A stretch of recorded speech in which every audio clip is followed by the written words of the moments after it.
Welcome, everyone. This is episode 1. Very exciting, I think. But it is September 1st, 2024 at 12:13 p.m., which means it's noon. And it's episode 1. We'll see how this thing goes. Look at my beautiful smile. So this is the Dark Enlightenment podcast, and here we try to explore topics that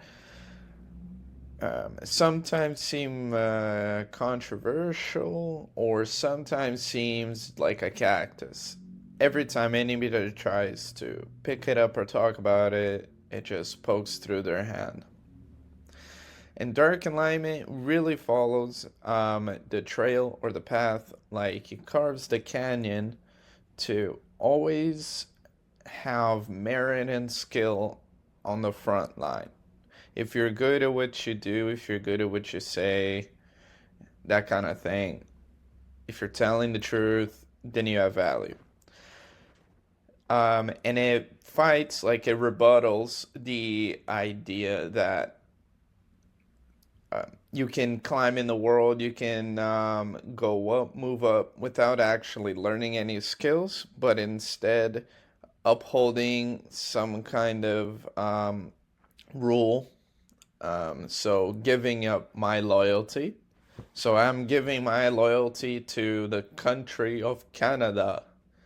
And in exchange, I get authority in my community, I get authority in my job, I get higher respect. It's hard for people to talk back to me. It's hard for people to refuse what I believe or ideas I have because I'm part of the bigger machine. I've given my loyalty to them.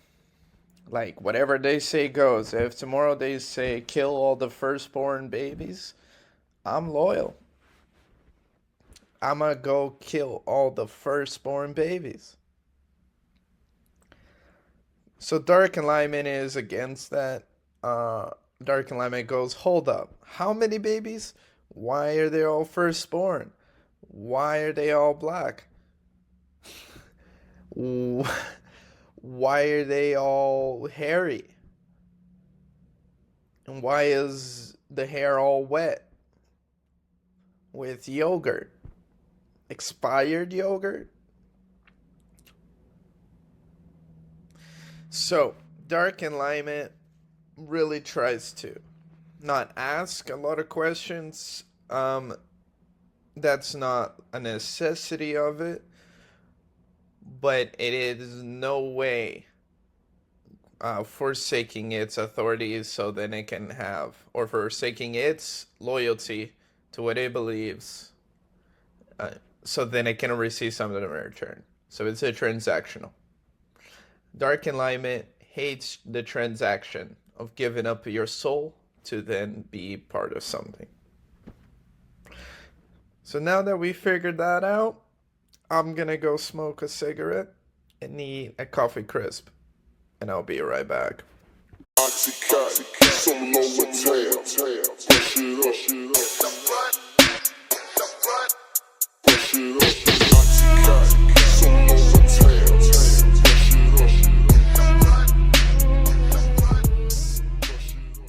So, I'm going out right now. I only have 3 cigarettes.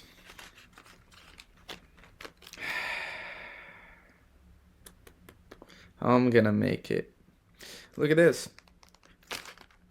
Each year, the equivalent in a small city dies from tobacco use.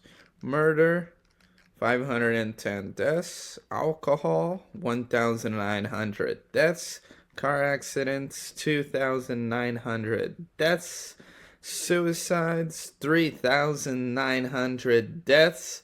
Tobacco, 45,000 deaths. Damn. Suicides. It's right under tobacco. But these are menthol, so What's really the big problem here? You know? It's like vaping. But these are the cheap ones. They don't even have the squish squish. Called $5 smokes. Alright.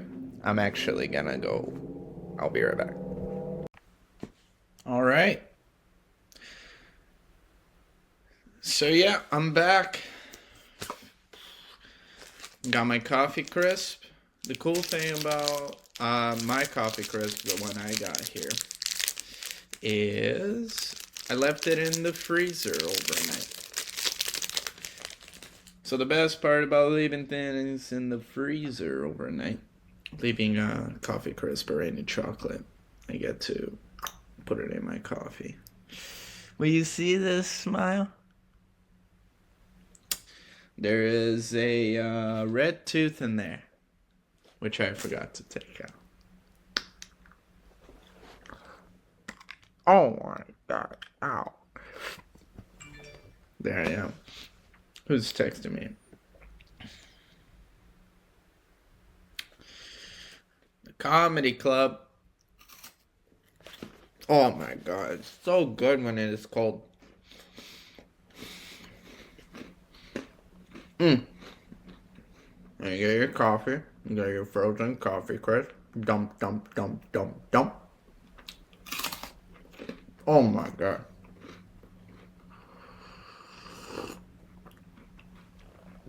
Whatever. Who gives a shit? So I'm Lucas Sordolano. I'm a comedian. I'm a comedian in Vancouver area. Hopefully not forever. And I've been doing comedy for about 2 years. 2 years-ish. Because the first year and a half, I'd say, what is year and a half? 6 minus 24. So what is 24 divided by 6?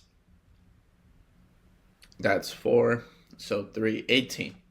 So the first 18 months of since my first time I went up, I didn't really give a shit. Yeah, I would just go do like a couple of things I thought it was funny for like a couple minutes, and then like 8 months later, I would go again, or 6 months, or 2 weeks, or 1 month. Didn't really get in the scene or get to know anybody. Then I just went, fuck it, I'm gonna do it. And that's I think a piece of my dark enlightenment, enlightenment, not alignment. Even though I am aligned a little with the dark forces, the dark spirits. So, yeah, like, what the fuck, man? Like, you can't, if you're like an actual comedian, you can't live life not being a comedian. Even if you never go on stage, you're still gonna be a comedian throughout your life. Because that's the thing about comedy and being a comedian. It's not that you're going on stage and you're attempting jokes to change the way people think and see the world, or even just make somebody laugh, which is changing how they think and see the world. The hyperventilation, the laughter, is a little boop, boop in the brain. And if you're a comedian and you're working a regular office job, like, you're gonna be telling jokes, you're gonna be saying wild shit, because you're a comic. You're trying to be funny, and you're gonna like step on some toes. Some people are gonna be like, "What the hell? Like, you can't be living life with these set of rules. The rules that you set for yourself, which is telling jokes and fucking around, having a good time, making sure everybody's like laughing, or that just sounds like a party animal. That's not a healthy person, right? Like, that guy is gonna get fired." And comedy really opens up the space for that. um, like the actual industry away from the philosophical what is and being a clown. The industry. If you get into it and stuff like that, then like it's really good for the rest of the society because you give to everybody else how to be funny. You know how to dodge these laser beams, and not just like a room for it. It's like these are the humors. This humor here, you're given a piece of your humor that knows that works. Some shit happened, and then you just found yourself laughing on the ground like, what the hell? Like, this is so funny. This is crazy. This is blowing my mind. And you give it on stage to everybody else. And when it's successful, is when everybody's thinking the same thing at the same time, and the guy there giving the huge group hypnosis can then give a release to everybody else, like a point, like something that makes a loop. So if like you just naturally have that desire, if like your genes, your and I'm not talking crazy Levi's, like if your DNA, like the way you're built is just to be like the tribe person, like in your codependent relationships, like even if they're healthy dependent relationships, like either with your partner, your boss, family, friends, like if you're the person in your clan that people go to, this is so weird, this is messed up, and they turn to Josh.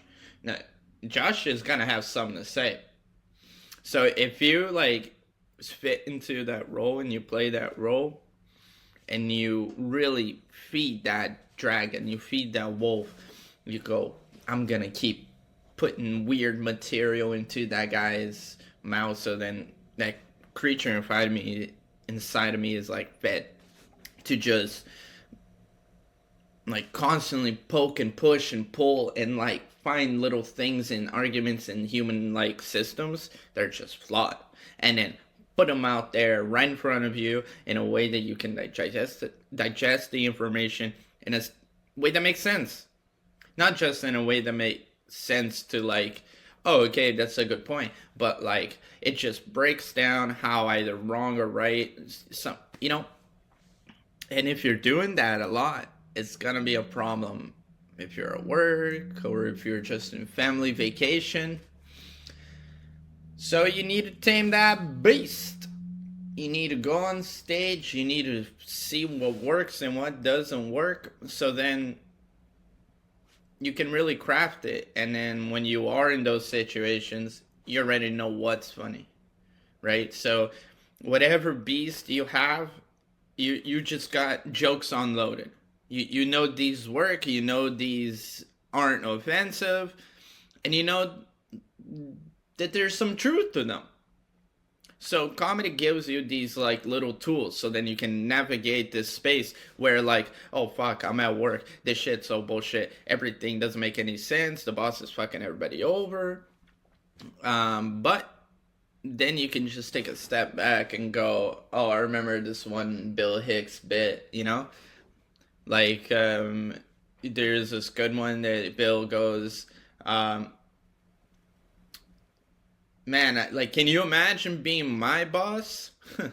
A couple more reincarnations and we'll sit down and chat, but not in this lifetime. You know, they're always like, Hicks, why aren't you working? There's nothing to do. Well, you pretend you're working. Well, you get paid more than I do. Why don't you pretend I'm working? That's a good joke. That's a good fucking joke. Coffee, Chris. Oh. I give myself a little gift for remembering Bill Hicks. But yeah, so that's comedy. I have a few notes here. These are some good topics to talk about. So this one, because I also, I'm not gonna say where I work, but I sell cannabis. All right. So selling cannabis in a tourist area makes You see how other countries deal with black market weed. So yeah, like other countries are fucked when it comes to cannabis, which makes me think: is it even worth like the way Canada's doing it? I mean, for realsies, they're making it really available, and I kind of have an inclination to believe that the only reason cannabis was legalized so then it can be really easy to get like fentanyl and meth and all that kind of stuff just a-okay with the rest of society. Because if you go down to the east side or even Surrey Central, some places in Mission, New West, everybody turns a blind eye. Nobody wants to fucking look at a junkie smoking a crack pipe on the side of the curb. People just want to go on with their life. But it just goes on and on and on, and the access to all these narcotics are so fucking easy that it makes people just not really give a shit. And there's a lot of it. And I think that kind of got normalized by how frequent and okay cannabis is. But at the same time, it's not say that cannabis is wrong. Just the way that like Canada deals with all of it, they just went one step further. They went, cannabis is cool. Let's make everything look like a trendy Apple store and sell some weed that gets everybody stoned. But at the same time, let's have some vending machines with fentanyl. What's the fucking issue? Let's just bam, bam, bam, bam, fucking start dealing some Chinese narcotics to some Canadian losers, buddy. Who gives a shit? Yeah. So, and then there is also the easy access to Narcan and harm reduction, where it's which goes back to some Dark Enlightenment type esque shit. Like everybody wants to be a hero, and they always say harm reduction is so good it saves lives. Well, yeah, I mean, we're having more overdoses being reversed, but that's not because there's more overdoses being reversed and we're saving people. It's because there's more overdoses. So obviously they're going to get more reversed because there's more of them. Anywho, here is an example of somebody who wears the mark of the beast. Let me see if I still have this text. It was about harm reduction. What I did is I posted something on my... Damn, this bitch blocked me. Let me see here. Give me a sec. I'm gonna scroll so fucking down, buddy. It's gotta be... Here we go. So I posted something that said 72 doctors signed letter blasting safer supply in British Columbia. I think it is important for political... 72 doctors signed letter blasting safe supply in British Columbia. I think it is important for politicians to know what really a sizable portion of physicians in British Columbia really think about safe supply, blah, blah, blah, blah, blah. And then she goes, oof, horrible take. And I'm just like, which part of it? Like the part that it was the party leader of the Conservative Party that posted it? Was it, like, I didn't say it, I just asked, which part of it is a horrible take? The harm reduction side, which side? What the fuck? And then she goes, the content of the post and the person who posted it. There's a reason only 72 doctors out of all the medical professions in Canada are backing this. And I go, what's the reason? There are countless medical studies proving that safe supply is essential to recovery and rehabilitation. I recommend doing some research. The information is readily available online. And I go, please no, not you two. Because that's some mark of the beast type shit. What are you talking about? Safe supply is essential to recovery and rehabilitation. Go fuck yourself. I have always been an advocate for persons with PWD. I don't even know what the fuck that is. Persons with something. Oh, a using disorder? Whatever. So, I'm not sure why this stance, which is based on factual evidence, is a surprise to you. It is okay. Well, oh, I'm getting a brain fart just rereading this. Like, factual evidence is based on factual evidence. No, it's so I go, do some field work before you open your mouth. Shit will change your mind. I don't know what you've been reading, but it's wrong. You're thinking of it peripherally. I'm in it. It's whole different box of frogs, little Miss White Rock. You're lost at sea, lady. Giving people fent, not good. Fuck, some people are so clueless. So remind me again, how is this a horrible take? Let's take a yonder to the OPS, eh? Let's see how much you know, how much theory holds up in the real world. FYI, he's gonna be your prime minister. Your prime minister. God, saying safe supply is essential is like spitting in my face. And then she never said anything, and I replied, cat got your tongue? Now reading it back, it was kind of rude, but I was pretty charged. Um, like, here's the thing. I've worked with the homeless. I am currently in Surrey living in a sober housing. God knows I know this topic. I know about recovery. I know about, well, I'm not a fucking expert. I didn't invent it. But look, I'm not gonna go and say fentanyl is good, for people. They should have easy access to narcotics that can barely fucking keep you alive. Like, if you get Narcan once with a fentanyl overdose, it's a fucking see you later. That's 8 or 12 Narcans to the thigh, a couple to the arm. Fucking, it's impossible, man. So saying that shit's essential for recovery, when instead recovery is essential for sobriety and there's no precursor, it's just hard, it's not complicated. I mean, that's the mark of the beast. You gotta be a little dark enlightened to go, oh wait, hold up. I know this sounds and looks great to, do harm reduction policies and easy access to all this stuff. But let's just take a fucking step back and see if there's any financial, like, motivations of the government to do this shit. If there's any taxes or repercussion for the public to go on with this shit.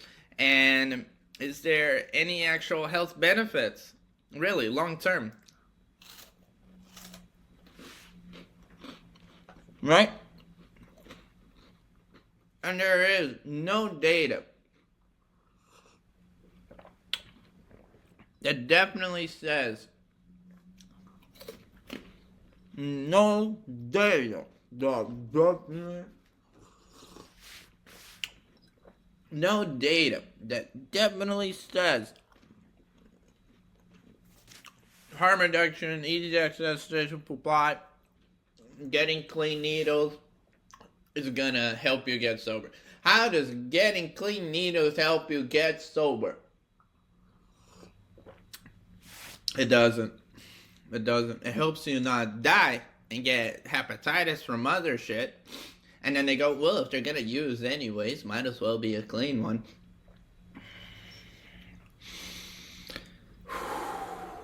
They're not gonna use anyways.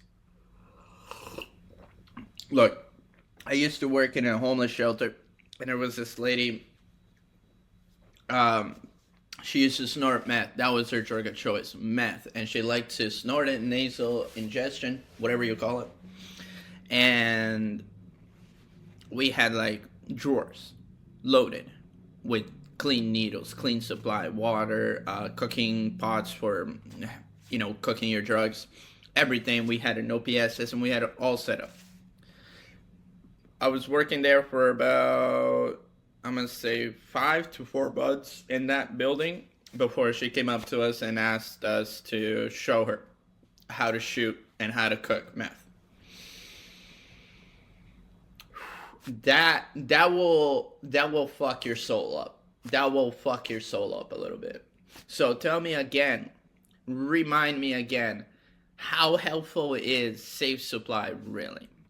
Right? Because if we didn't have it there, If we like, because we can just hand it out to everybody. There is no actual system to be like, well, he is a needle user, so he gets a set amount of needles. This person is blah blah blah. There is not. No, you come in, you ask, you get it. There is no barrier in between. So tell me again how it's a horrible take. How like. So, anyways, this all started with cannabis. I saw what was it? Australians keep talking about, oh, shit, yeah, weed back home. They don't call it yeah weed. I call it yeah weed. But the New Zealanders, they or Yahweh, no, the Kiwi. Um, the thing about the New Zealand, from what I've learned, their weed, um, well, it's shit, and it's not the block. From what I hear, it's not the Thailand block. Because in Thailand and some places in Brazil, I've heard too, you just get a brick. You don't even know what it is. It's just like pressed bad weed with like stems and seeds, and then you just kind of like saw it down with like a bread knife, and then you get crumbs of the block, and then from there you smoke that shit. So what I've heard, New Zealand doesn't have that. They have decent weed. What I've heard though is they have really good Molly. They have really good Molly, really good meth. And I also heard in New Zealand they don't have much cocaine. It's really hard to get cocaine there. But they do get imitation cocaine, which is like a whole different box of frogs. But yeah. So selling cannabis in other countries for people from other countries is always fun because they come in and they're all like, "Oh my god, can I just take a lap? I don't even know if I'm gonna buy anything." And I'm like, "Sure, go for it." And they can't understand the products. They don't know what the fucking oil is, like edibles. Some of the edibles, they're just like, "Whoa." Vapes are crazy for them. They don't really understand how that works. I don't even think vapes should really be sold. Cannabis vapes. I don't think those are good. The high, the price, the flavor, and the health, the health, the health risks. Let me tell you about them health risks. Well, I don't actually know any of the health risks, but I'm pretty sure I fucked up my lungs with weed vapes. Like I think like a couple, because when you look at the diagram of the lungs, there's like little bubbles in there, the tricholes or whatever they're called. I think I exploded like 15 or 20 of them just from fucking chucking on my pendulum. But also, the vapes have like a 20% tax when you buy them in Canada, and that has to do with material, the vape material. It's another reason why we can't sell the distillate that goes drip inside the vape itself, is because of material. The little glass the vape is made out of, where you suck the suck. Um, that's not made in Canada. And Canada won't allow a way for us to make it, or United States or Mexico, or a cheaper way to do it. We need to get it wherever we're getting it from, and it needs to be taxed. However, it's getting taxed. You can't say anything about it. It needs to be that. Okay, and that's a 20% tax. The countries, I don't know which ones exactly. It's very shifty. Nobody says it. We can't find the data. I found one that said China. That was a year and a half ago. But that wasn't like one I bought and I was looking through. Is when I was working inside the store, I was able to look at some of the shipping information, and that's how I found that out. But the guys, yeah, the fucking vapes, they come from God knows where, and then we sell it here, and we have no choice. Like, we have to get those vapes. And the companies that don't make vapes there, like let's say General Admission or another weed company that's American, if they're gonna sell vapes in Canada, they need to do it that way. They need to go to those producers or whatever, the flippy flop, and they need to make them if they want to sell in Canada, which is trippy. Yeah, and the United States is a whole different thing as well. They got the Delta 9 up in Texas, where it's the precursor to THC. It's like THCA, which is A is the molecule, like THCA is the whole molecule before there's heat introduced to it, I believe. And then when heat's introduced, the A decays and it becomes just THC. So it's like a hemp. Technically, they're selling a hemp with zero THC, but there's THCA. And once you heat it up, the decay happens, and then you get high as shit, and it's a good time. But you're still messing with shitty weed, so I hear, because it's so heavily regulated. Although when I was down in Texas, I was in Austin. I smoked some of the weed. Wasn't Delta 9. It was some shit from Mexico that somebody brought over. And let me tell you, that's a thumbs up for me. That shit was banging. But then there's Florida. I heard Florida is still shite when it comes to selling weed. I mean, you have to go in to like a shady shack, and there's like a tiny window. So I hear, and you knock, you give a password, you say, "Oh, 42069," and they go, "Good." And then you go in, you fucking show your ID. They're like, "Oh, you're not okay. Where's your medical license?" And then they go, "Here's my medical license." It's like, "What's your affliction?" And they're like, "I have major anxiety." And they're like, "How major is it?" They're like, "Ho ho." And then they go in, they fucking get their weed, and then it's shit. But that's like the legal way. I'm sure there's still like some pot dealers in Florida fucking slinging some fire shit. Yeah. And in Utah, I don't think there's any weed in Utah unless you're rich and you have like a hookup. I heard there's a lot of edibles in Utah. Um, a lot of people come into our store or weed shops as well, and they wanna buy mushrooms, which is in Canada completely decriminalized but illegal. And but there's pop-up stores. There's the Cocoa Leaf Forest, Kids Mushroom Co. There's a bunch of stores all around the city that sell mushrooms, and there's literally signs on posts that says DMT, LSD, mushrooms, vapes, everything, and then a QR code like MDMA, MDA, everything QR code, and then you fucking scan it and you go. I think I took a picture of one the other day. Let me show you.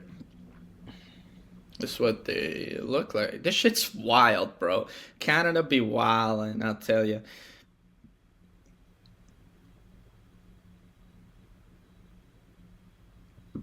Check it out. It's so crazy. LSD. So it says Astro Agency. Psyched for the adventure, shrooms, LSD, DMT, MDMA, CAT, 2CB, and more at www.astroagency.is. Oh. Oh. Interesting. But yeah, lots of mushrooms in Vancouver. I I I take my fair share of mushrooms. I take my fair share of mushrooms. And then in Utah, I got a homie. My brother lives down there, and he buys like really big chocolates. Like they're not physically big, but the dose is massive on mushroom chocolates is down there. And he says they're all right. They're like some kind of like synthetic mushroom or whatever, like some psychedelic. And I'm like, don't fuck with that shit. But it's like, no, it's good. Whatever. Um, but yeah, there's also like a buddy of mine that's been like buying stocks on psychedelic companies that do psychedelic research. Apparently that's a good place to fucking buy stocks at. I don't really know, nor do I care about psychedelic stocks, because that's that's the thing too. Is like in the whole Dark Enlightenment world, there's always like a flip. So mushroom psychedelics were heavy, no, no, no, no, no, no, and then you had to, wear the mark of the beast and be like, LSD is bad, mushrooms is bad. You can't be doing any of that stuff. Can't even mention it in a corporate or like business landscape, or people just think you're cuckoo, a drug addict, and get out of here. But there was a switch, a little flip, and it's starting to turn where like, oh no, like we've been enlightened darkenly, and we can full throttle say these benefits if you follow, a direct line on how to do it. If you're not like abusing it and like skipping on a bipolar medication, you're probably gonna fuck your mind up. But if you do it right, it has great benefits.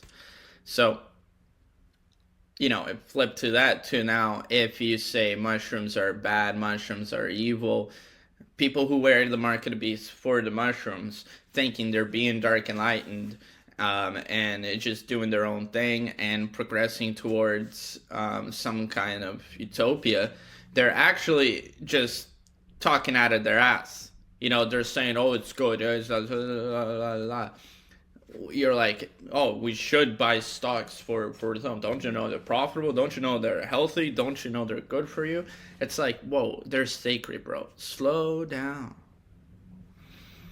Take a deep breath. Okay, we don't need to put mushrooms on the stock market. We can just chill. We can just have our mushrooms when we have them. Don't even buy them. When you come across one, that's a gift from the universe. I can take one. But yeah, so I mean, it flips. It went from mushrooms being bad, you have to say they're bad, wear the mark of the beast, to mushrooms are good. You have to say they're good, wear the mark of the beast, because then now the people in those circles, they give you loyal. I mean, you get authority because you now give them your loyalty. You're saying all cards are on the table. You can behead my children and kill everything that I know, but I will stand with whatever they're saying.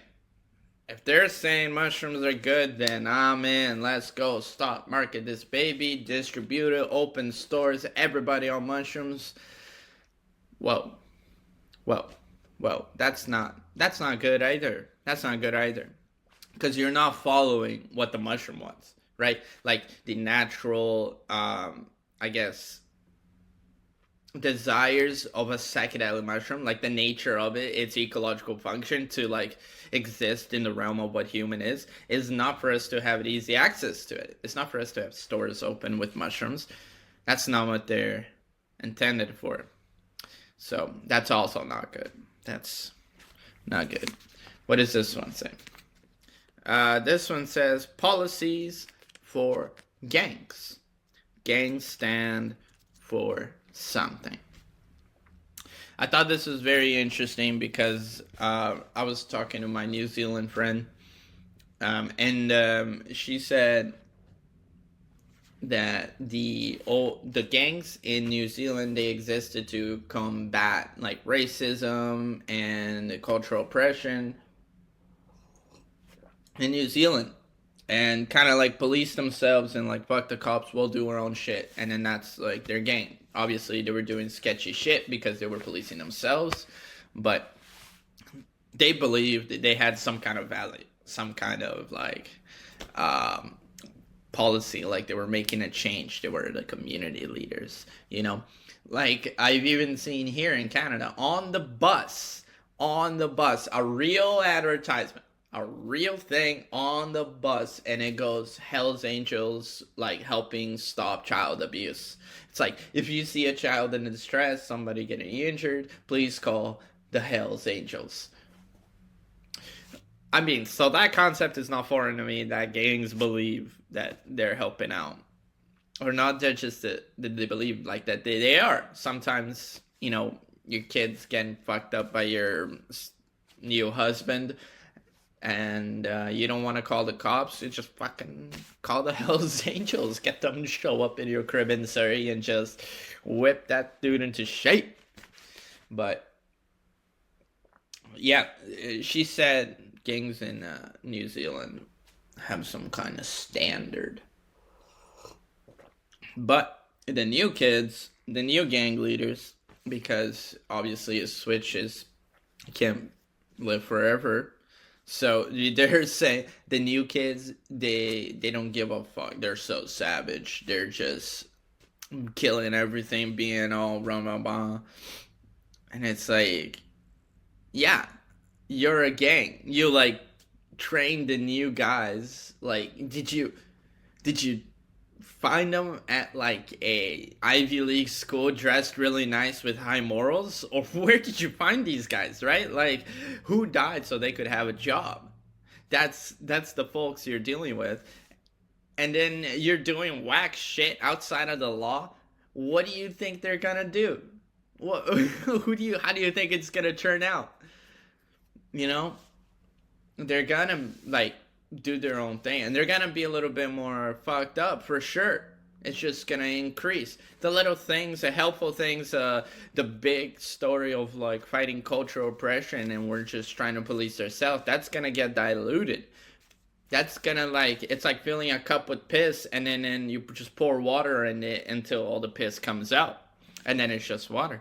That's pretty much what you did. You're like, we're a gang, and that's a cup of piss, and we're doing everything right and everything, and then you just pour a little bit of like, okay, we'll break that guy's leg. That's a drop of water. Okay, we'll sell a couple kilos of cocaine across the country for the next 15 years. That's another bitter drop of water. Okay, maybe we'll steal some cars, sell them to the black market, and do some things, get some kids off of the school that are just turning 16, 17, really impressionable, and teach them how to do hijackings, robberies, looking at guns and swearing at cops.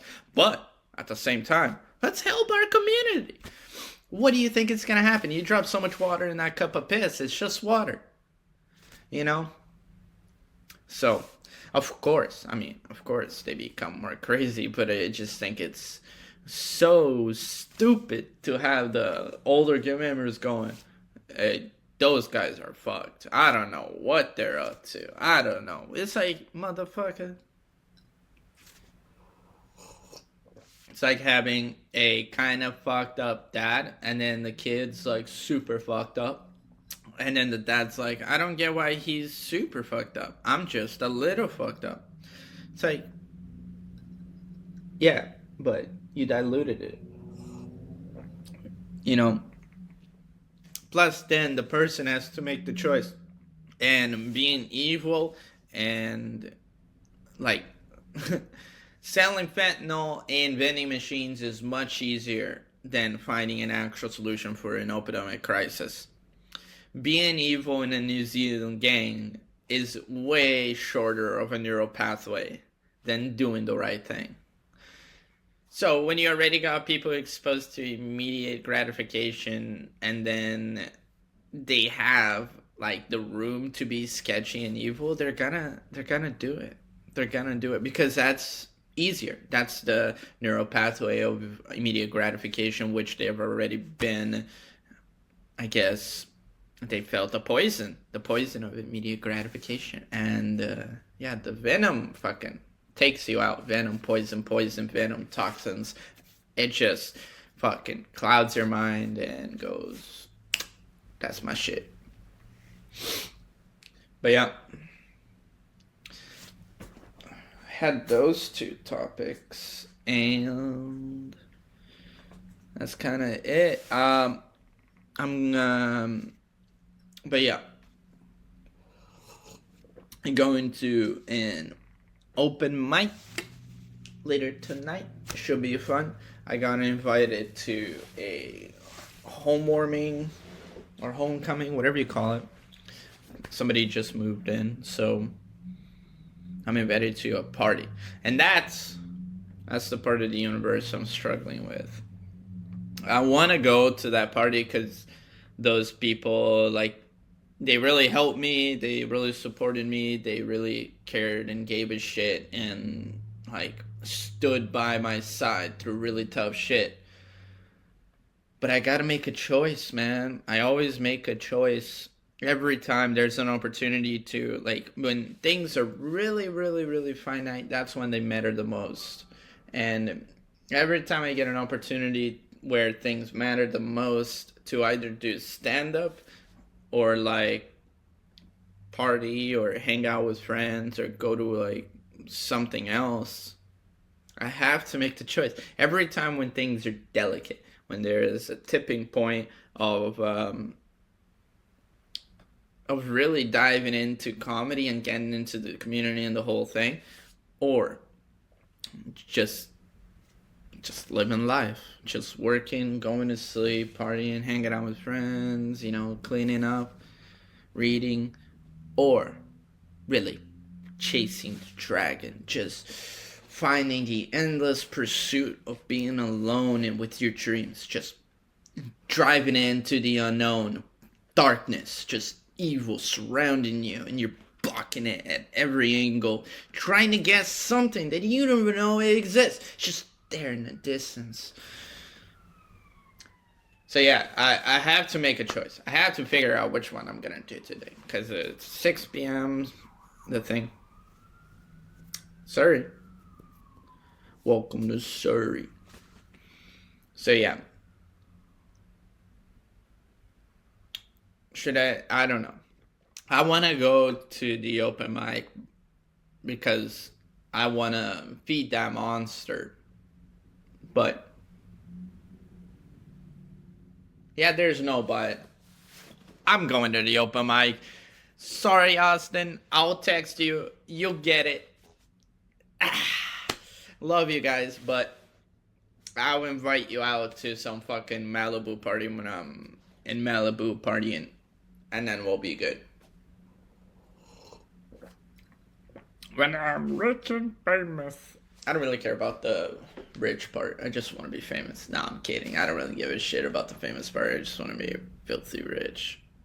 It's not even the money that I want. Although it would be really cool to just hold stacks of cash, just like, oh my god, this is all mine.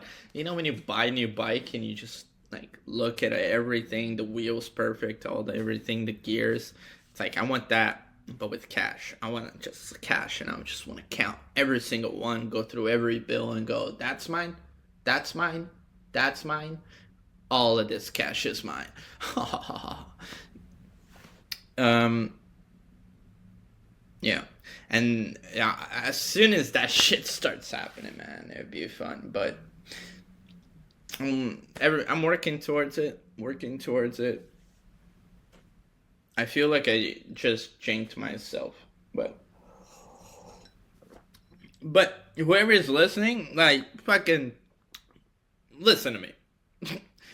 Even if you don't want money in your life, you don't want once the experience of just like holding tons of cash and knowing you don't have to give it back to anybody. Like you don't want that experience just once in your life. Doesn't matter, it's just 1 week where you made a bunch of money and it just now you have that experience. That box is checked. You know? I heard it's a huge rush. And even if it is, even if it is not worth it, and by then let's say cash doesn't exist and everything is just digital currency, then whatever, man. But it'd be nice. Like I know a lot of people listening right now. I always say shit. People go, "You can't say that," in the sense of like, "Damn, I'm good," or like, "I'm so fucking funny." Like I say that just kind of like teasing the person listening, but it's just so funny for me to sometimes see their reaction. Like I would sometimes somebody would come up to me or whatever we were talking, I just go like, "I'm so fucking funny, man. I'm so good." And then their face, they literally take a few seconds to just be like, "Did that guy actually say that?" Like they go, "Huh?" And that, huh, is so funny to me. They go, "Huh?" And I go, "I'm fucking with you, man. Relax." They go, "Huh? Huh? What did you say? What did you say? Did you just say something that I think you should just say? No, because I think somebody else is funnier." Oh, blah, blah, blah, blah, blah. Shut the fuck up, dude. Who gives a shit? It's just fun. It's just fun. It's just, but yeah, hanging out in my. But yeah, comedy's cool. So started it about 2 years ago. Fucked around, didn't really do much, and then January when the tooth was really gonna go. I got a bunch of time off from work, And then I was just like, well, I could just sit at home and stare at the wall because everybody else is working. What am I gonna do? I just had a huge concussion in my bed. Like, well, this is kind of boring. So I took my phone. I didn't have a joke book at the time, just fucking a couple little one-liner jokes or little paragraphs. Went there, started fucking around a little bit more seriously. And I feel like I got a full arc. I went up, and then I went out. I'm on it now. But you gotta go back up. You just gotta stay prepared and focused and in line with what you believe. And you gotta keep reading.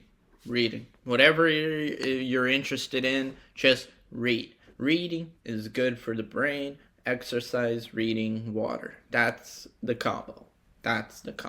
What am I doing today? I'm drinking coffee. I'm smoking cigarettes. And I'm eating coffee crisp. I'm on the down. That's what it looks like. But I'm gonna start going up. I should probably work out today. I think it'd be good. Could get some cardiovascular activity. I don't know why I say stuff like that. I've actually I say it every day. I was gonna be like, I never talk like that, but I always talk like that. I'm just doing it more today, but I always fucking talk like that, yo. All right.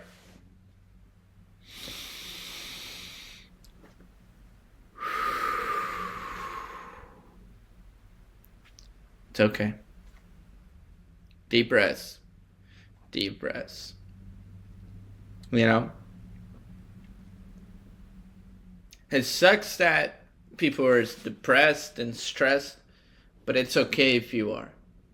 Sucks that it's true, but it's okay. It's okay if you are. It's not that everybody is, and that your experience is not unique. Your experience is unique. And not everybody is depressed or stressed. But it's fine. It's fine that you is. It's okay. You know, the answer for how to be happy and everything, it doesn't exist. It doesn't. You know, that's one of the biggest jokes I love. It's like the chase of being happy is so good, but when you stop chasing it is when you're happy. What does that look like in real life? What is a stop at the chase look like? Well, it's a decision you make. It's the moment you go, I'm happy now. And it's not a forcible decision where you're like, compress all my feelings, put them down. None of it matters. None of it bothers me. I'm happy. No, it's a letting go type of decision. You know, it's I accept this pain and I'll let it go. Now I'm happy. I'm happy. Happy guy. Happy. But, yeah. Don't shit your pants, but if you do, it's okay. Stay happy, but if you're stressed and depressed, that's okay too, man. Stay enlightened. Fucking figure your shit out. Don't wear the mark of the beast. It's almost like a tattoo. But yeah, thanks for sticking by. That was Dark Enlightenment with Lucas Sordolano. I'll be at the Abbotsford Town Hall tonight doing an open mic.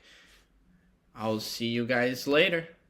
I'm gonna go have a coffee crisp and a cigarette. Take care, everybody. I thought Earth was flat till they packed to me around the world. On the turtle's back, hurry back, mama can't calm my nerves. My heart turning back, running laps when I'm around you, girl. My heart turning back.